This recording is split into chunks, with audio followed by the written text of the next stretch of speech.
don't know nga if it's if it's worth even discussing kasi yung nakakatawa kasi yung picture po, well, the video also that we're seeing playing is nag-donate po itong tobacco company ng mga mobile clinics actually para sa First Lady, yung Love for All niya, dahil alam naman natin isa yan sa mga advocacy ng First Lady ng unang ginang na umiikot, namimigay nga siya ng itong mobile clinics, no? Hindi ho ba, isa ko pang gustong malaman, clinic naman po yan, mobile clinic para sa kalusugan. Yun nga lang, galing nga sa tobacco company. Pero yung syntax na ginagamit rin po, binibigay po ng gobyerno para dun sa PhilHealth Fund, galing rin po sa pondo, sa taripa na pinapataw po dito sa mga syntax. So in a way, shouldn't we be thankful? I mean, iba kahit sa contradictory, no? Pero thankful na kung wala sila, wala rin po tayong makukuhang pondo, wala rin po tayong magagamit para sa kalusugan natin. Just being a devil's advocate, oo. Oh, yun nga mali kasi yung 90 billion ng PhilHealth doon nag-umpisa na nasa Supreme Court, dinivert na yan sa infrastructure program. Oo. Tapos yung zero subsidy na nag-file ako sa Supreme Court, wala na tayong tinatanggap sa government, zero subsidy na nga sa PhilHealth.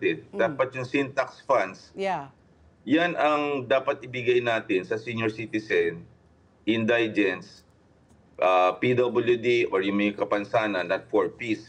Since zero ang subsidy mo, nasa na yung syntax funds? So practically, wala. Hindi ba itong movement ito, hindi na sila nagbibigay ng funds kasi 70 billion a year. Ang pinopropose ng PhilHealth is 74 billion, but they give zero.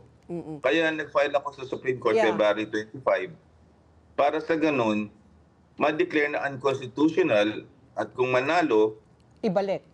I-recast yung budget ng Kongreso kasi hindi mo naman, kaya ako, iba yung aking petition kina Attorney Vic Rodriguez kasi yung buong budget yung kanilang kine-question. Baka ngayon 60% ton disbursed na. So at least man lang yung 74 billion ibalik sa atin. Para sa ganun, meron tayong pagtustos doon sa magkakasakit. So ang question mo, bilang devil's advocate, nasasagot ko na. Nasaan yung zero binigay Di walang... Wala. Pangalawa, may galawan ngayon sa Congress and Senate nabawasan ng syntax funds. Hindi lang umabot. Umattend pa ako ng hearing na yan So may galawan ngayon at yan ay hindi gagalaw kung ang Department of Health Secretary ay lumalaban. Wala siya dun Kami, ang nakikipaglaban, taong bayan So kakaiba ang galaw ng ating Secretary. Pero para siyang politiko, uma-attend sa ganito, ako naisip ko, kung hindi mo matanggihan si First Lady, di dapat hindi ka umattend. Anyway, hindi ka naman nag-speech. Si Rex Gatchalian naman, si Secretary Rex Gatchalian. Ngayon, nandyan ka, nakatawa ka pa. So, hindi magandang tingnan. Kasi ako, bilang doktor, hindi ko alam yung ibang medical organization. Pero nakita ko, si Dr. Yul Doroteo, ang leader ng South Asian Tobacco Association, galit na galit. At kaibigan pa niya, pero hindi niya nag-means ng words Ako, hindi rin ako nangingimi kasi nakakagalit ito. Tagal na pinagpaguran ito, syntax funds, para magka-universal healthcare. Tapos nagbigay siya ng, biro mo, as chairman of the board ng PhilHealth. Tapos ikaw, Secretary of Health.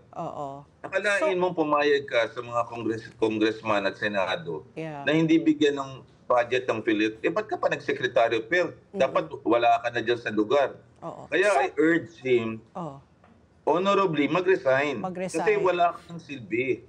Pangalawa, ayaw, di yung Pangulo. Pero imposible yun dahil hindi gagawin yan kasi kasama nga siya dito. So, yan ang sitwasyon natin. Let's get together. Sunnet 25. Sunnet 25.